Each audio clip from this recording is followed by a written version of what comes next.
Okay, so there's a few things that you're going to need today to make life a little bit easier. We're going to make this a super quick way to put a binding onto your placemat, and you can use this for quilting as well. I have used this for project bags, I use it for placemats, I use it for table runners. It's not my favorite. Anybody that's followed me for a long time knows that this is not my favorite way to do binding, but it makes it super quick and it makes it super easy if you're fairly time poor.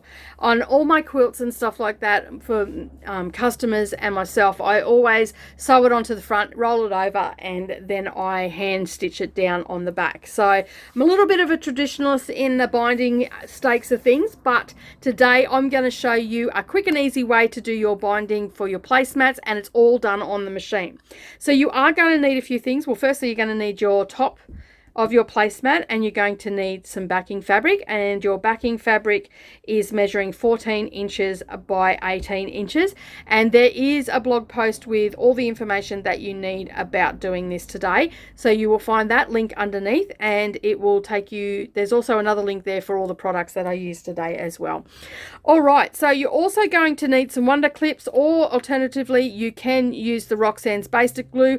I tend not to use this because sometimes your binding will move on you. So I tend to use the Wonder Clips more than I use this.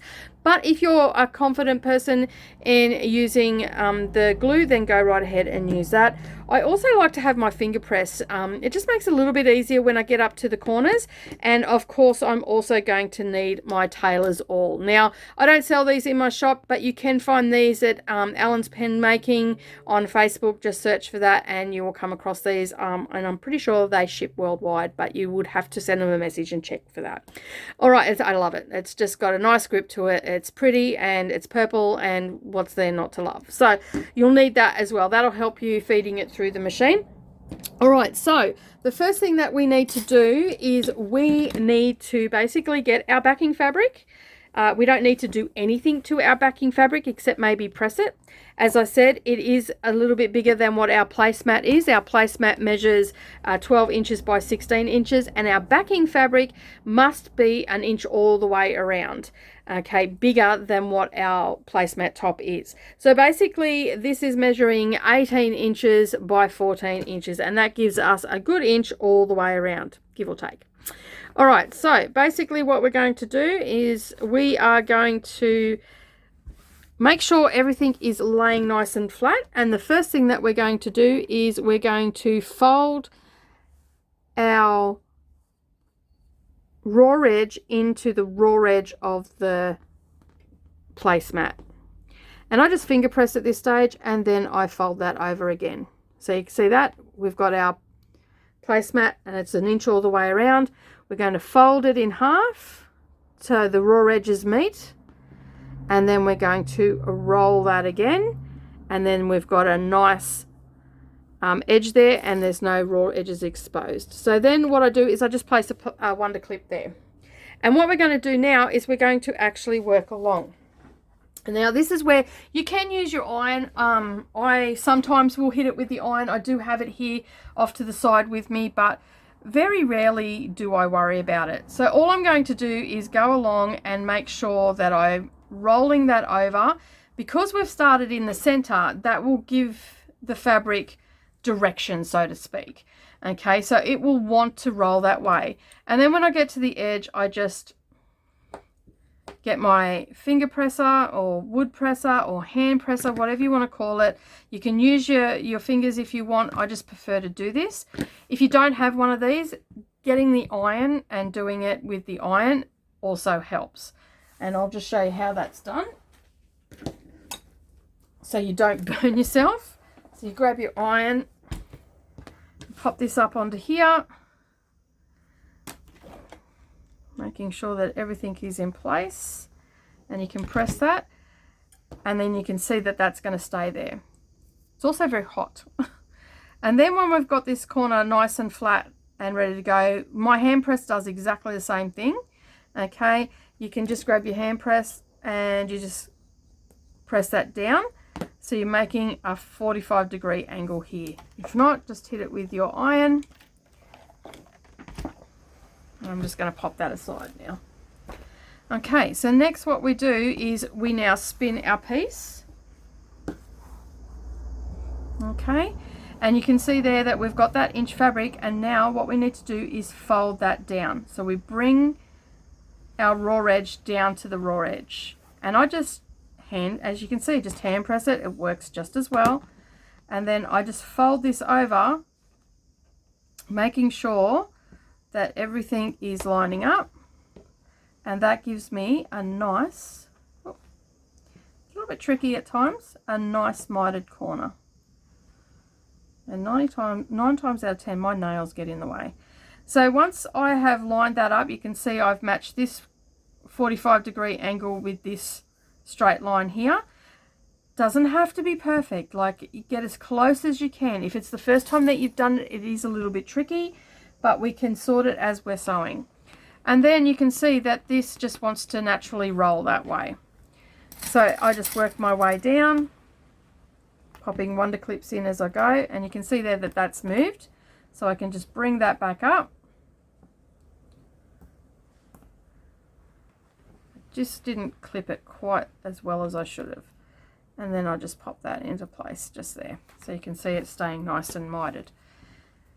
And then again, we just work our way around.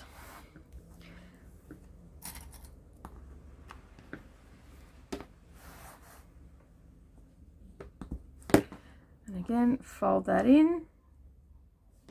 Now I don't bring this corner all the way down to touch the raw edge, because what happens is that will create bulk. I stop just before it, about 1/16 of an inch before it, and that just gives it a little bit of wiggle room to move and to be manipulated.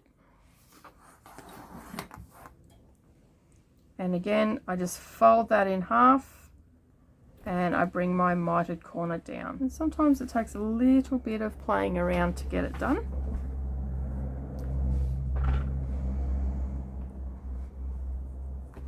I'm just making sure everything is smooth as well, like that is very key.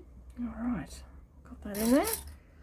And I'm just going to clip that into place. We may have to play around with this one a little bit more. It's being a little bit tricky. All right, so now what I'm going to do is I'm just going to keep going along. Pop another wonder clip. And you can see there that I didn't have to worry about down here not matching up or anything, because the binding is actually covering that up.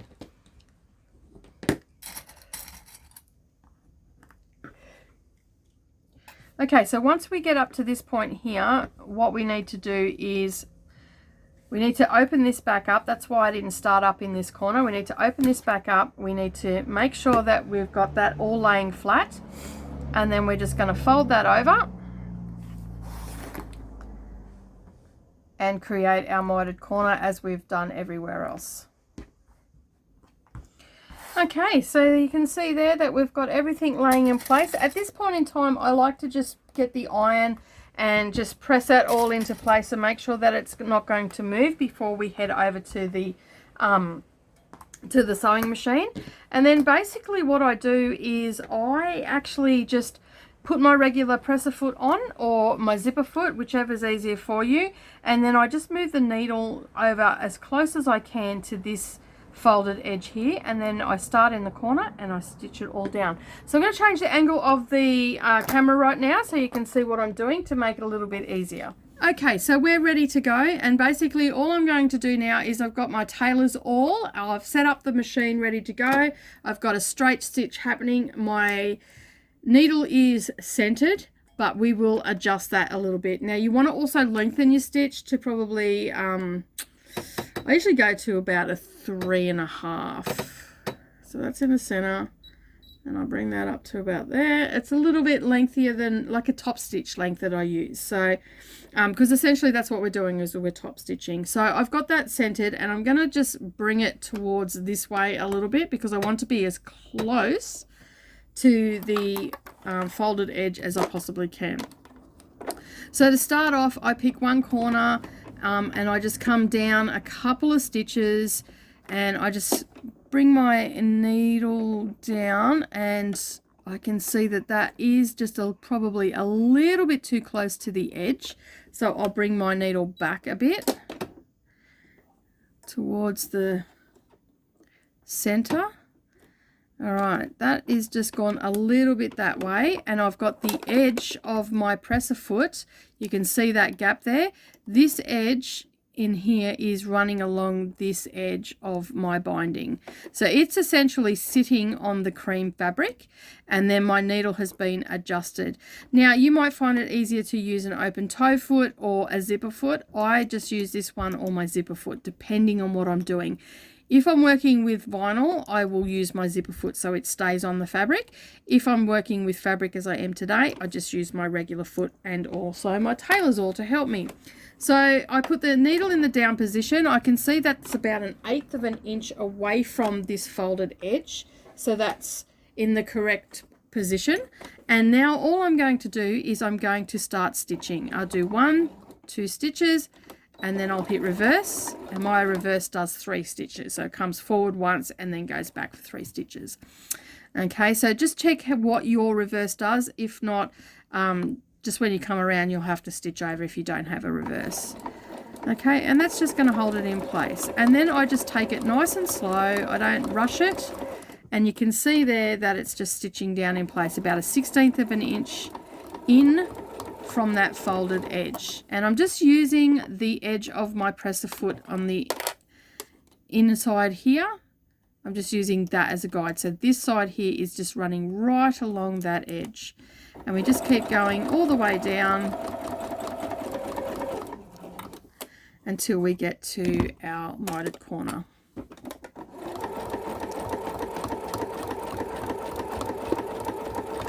And don't stress too much if this is the first time that you've done this and it's a little bit wobbly or anything like that. It just happens. Until you get used to it, it will continue to happen. So practice makes perfect, as they say. So when as I'm coming down, I might get a little bit of puckering. So what I do, you can see here, I've taken that clip off and I'm still getting my mitered corner, but I'm just, on this bit here, I've got a little bit of puckering happening. So I'm just using my tailor's awl to hold that nice and flat. And then I'll come down and I will just keep coming down until the presser foot grabs that piece just there, and I'll use my tailor's awl to hold that in place. All right, so now what I do is I just press my reverse button. It'll come forward one and go back a couple, and then I'll stitch down to that point again, and then I'll, with the needle in the down position, I will actually start stitching down this way. So making sure that everything is in its place. I'll take a couple of wonder clips off so I can keep going, and then I will just again and go back, and that just gives that little bit of extra security on that mitered corner. And then I just proceed down the way.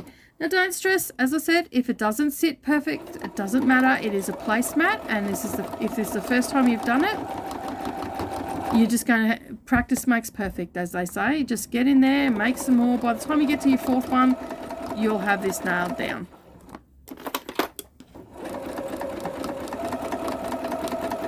Just take it nice and easy, because you do have fingers in the way of the needle and stuff like that. So just be very careful of that.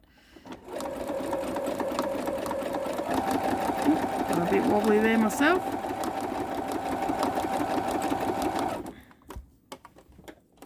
So you can see there I'm starting to get that little bit of a lift, but if I use my tailor's awl, I can hide that underneath the mitered corner. It doesn't always happen. Sometimes it depends on the fabric, it depends on the machine. This one, it doesn't happen too often, but occasionally I get a little bit of a lift in the fabric, but I'll show you in just a moment. It's easily hidden by the mitered corner.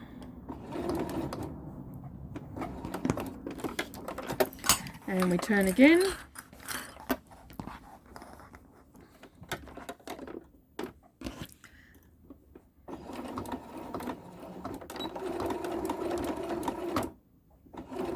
As these are going to get used by the kids and stuff like that, and they tend to pull at threads, and sometimes, you know what it's like when you hand make something, a thread will appear that you missed or something. They'll pull at it or they'll peek at it.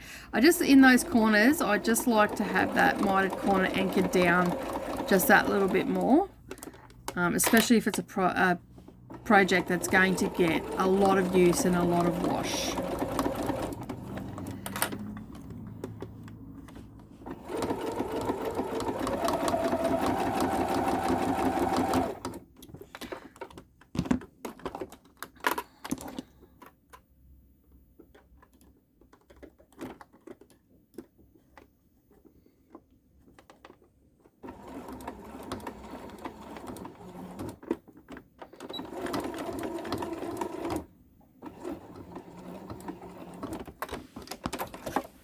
And again, we turn.